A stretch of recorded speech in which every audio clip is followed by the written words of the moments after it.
Can you please reflect on the early days of the EPA? What were some of the initial challenges that the agency faced in gaining public acceptance?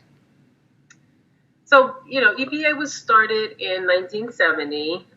It really grew out of a growing awareness on the part of the public in the 60s about environmental challenges, and there were some pretty dramatic ones. Probably most visible was the state of our water systems. We had the Cuyahoga River in Ohio that famously caught on fire. When people saw water burning, it was a real wake-up call. Santa Barbara had had a big oil spill, and that really raised a lot of awareness about the danger of oil and shipping and drilling.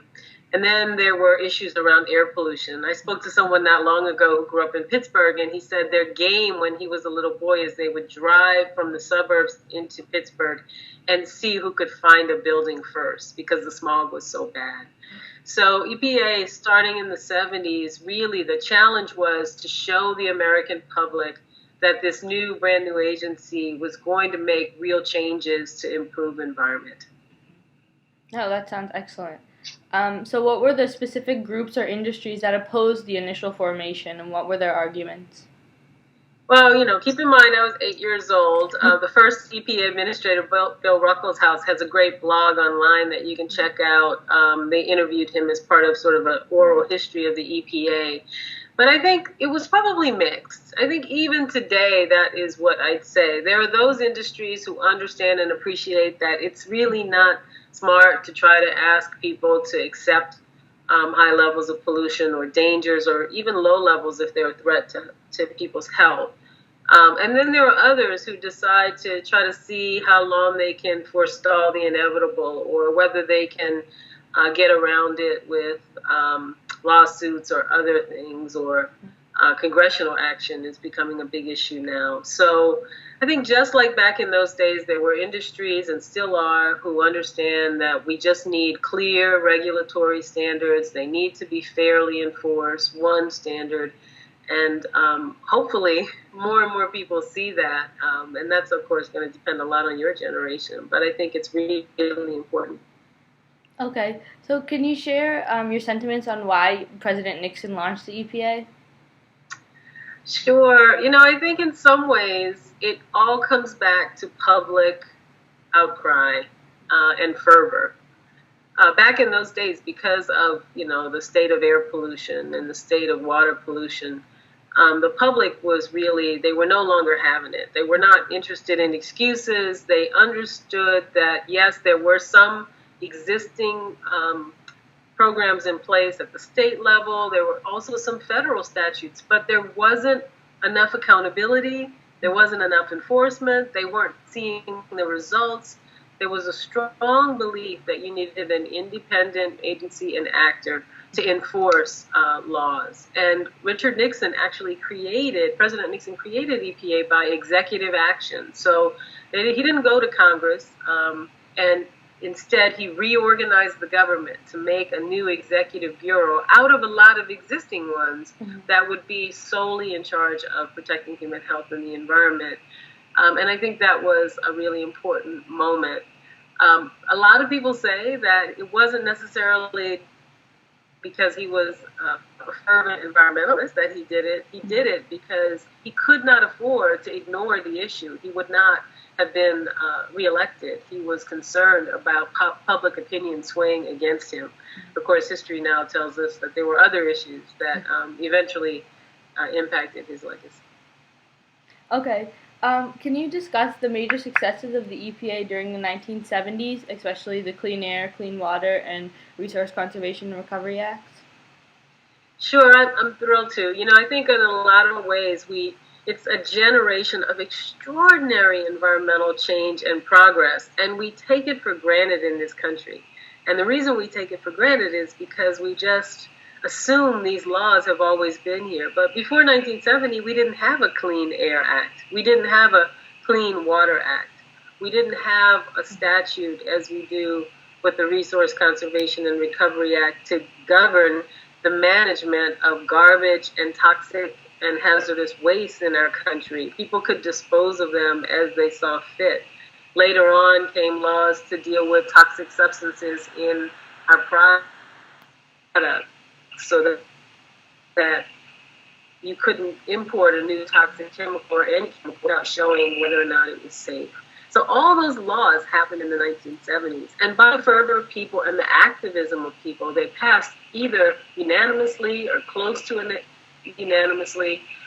One of them, I believe the Clean Water Act, actually was vetoed by President Nixon and then passed over that veto. That's how fervent people were to see real accountability on the part of the government. So what's happened? In the years since, we know we've cut air pollution by about half in our cities and across our country. We have water bodies that a third of our water bodies have sort of been lifted up to the status of meeting the Clean Water Act standards of swimmable and fishable. But we still have 2/3 that aren't. We have safer drinking water. Most Americans don't even think about the quality of their drinking water when they turn on a tap. And it really is something you shouldn't take for granted, but we do. We don't even think about how fortunate we are. And the list goes on and on. Some of, for EPA's 40th anniversary, the Aspen Institute put together a list of EPA's top achievements. I really like that list because in some ways it's big things like DDT. It was the science of EPA that showed that DDT was really harmful to bird populations, to our national bird, the American eagle. It was also EPA that took the lead out of gasoline. It wasn't very long ago that cars in our cities left toxic trails of lead everywhere, including in people's gardens. And we still see cities that still have lead in the soil. And a lot of times we think, oh, yeah, that's probably from gasoline back in the 50s and 60s. Or just the simple idea of recycling, which came out of our Resource Conservation and Recovery Act. It really was EPA that pushed the idea that we needed to start thinking about waste as an opportunity for recycling. So the list goes on.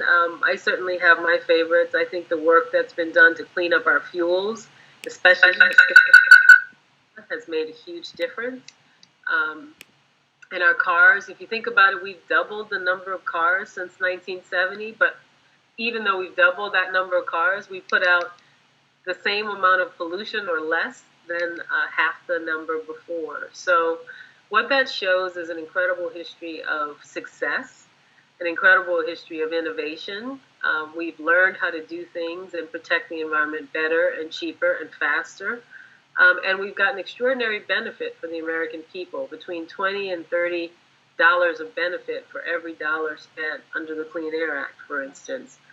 Health benefits and bills that the American people will never have to pay because we have the good fortune of having a Clean Air Act, for example.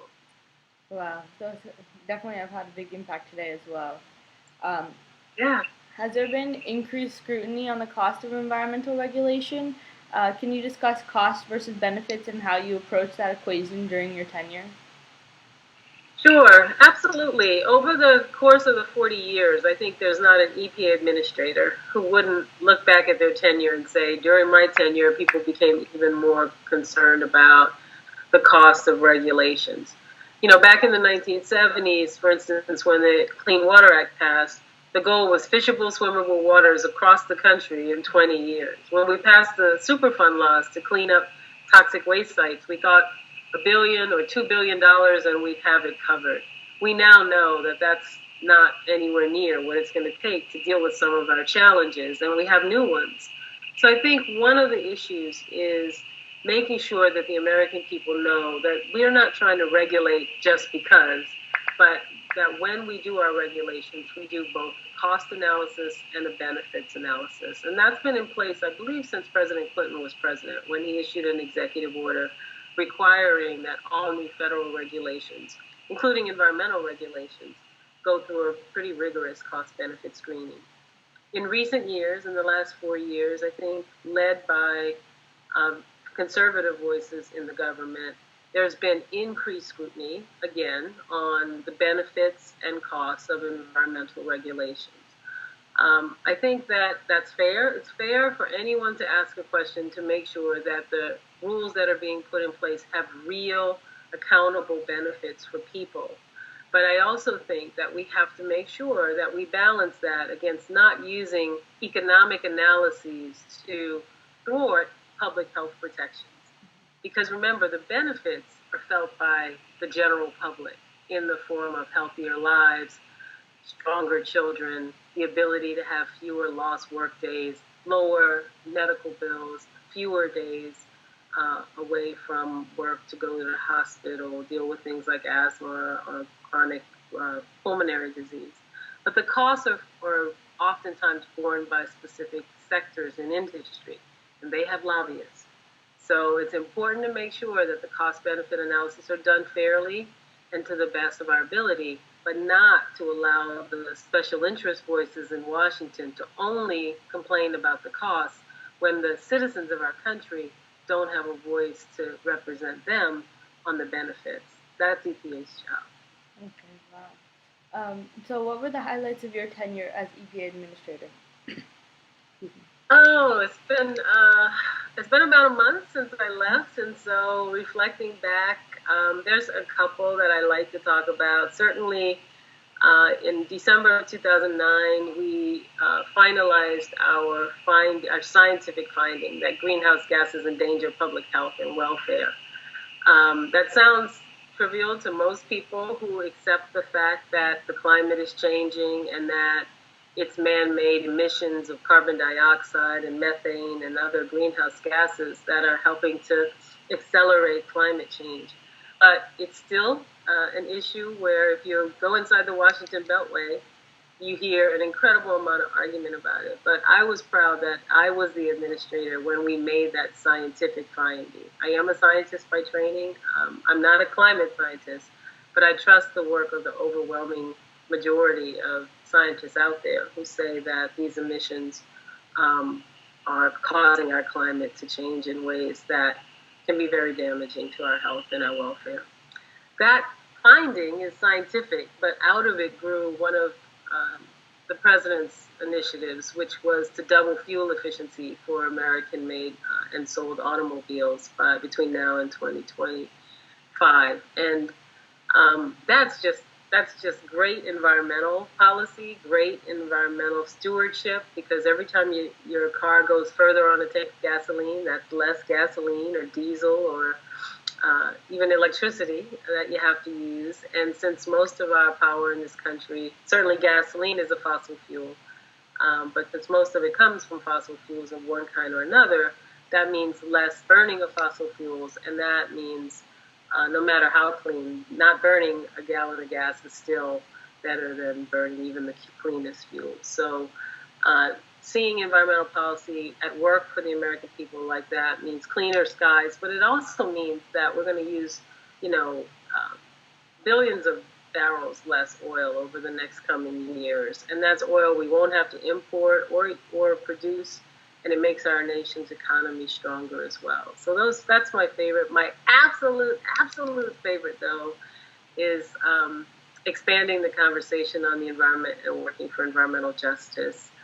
I'm so happy you're making this film because I think sometimes the younger generations, and I have kids your age, so mad props to all that you guys do because you're a pretty brilliant generation. But you can't take for granted that the environmental protections you've grown up with. You've never known a world without an EPA, without an Environmental Protection Agency, without the Clean Air Act. You can't take for granted that those things will be there, because I can tell you there are special interests who, for reasons I think not even they could probably explain, would be happy to see those protections taken away. They'll say they want to give them to the states. You don't need EPA anymore. But the truth of the matter is that many states just don't have the resources anymore to do the job.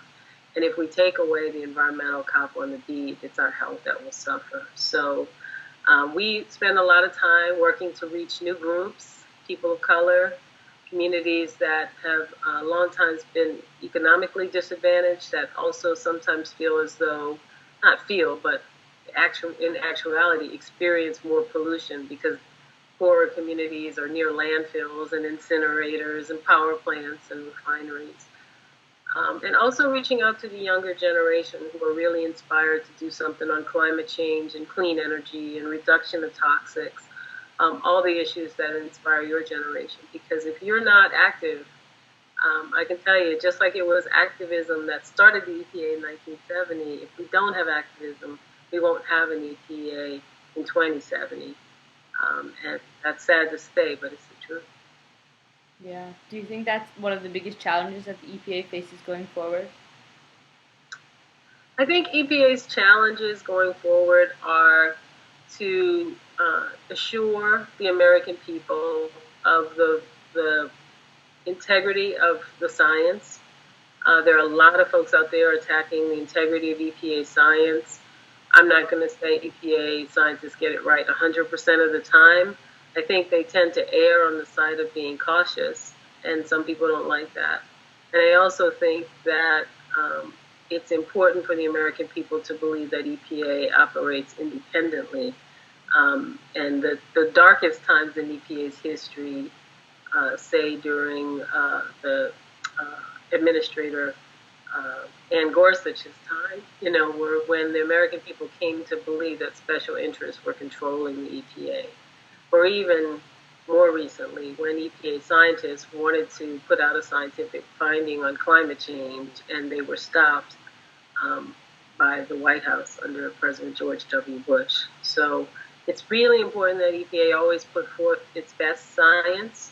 It admits if it gets something wrong, but then it moves forward, that it makes sure to constantly reach out to the American people to hear new voices, and that it engage young people, because young people are really central to the environmental mission for whatever reason. And I think it's because future generations know how important it is to have a safe and healthy planet.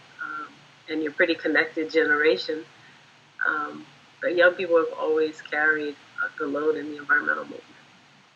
Okay, well, I think you've hit all my questions, and I think that was excellent. Is there anything that you think you want to add?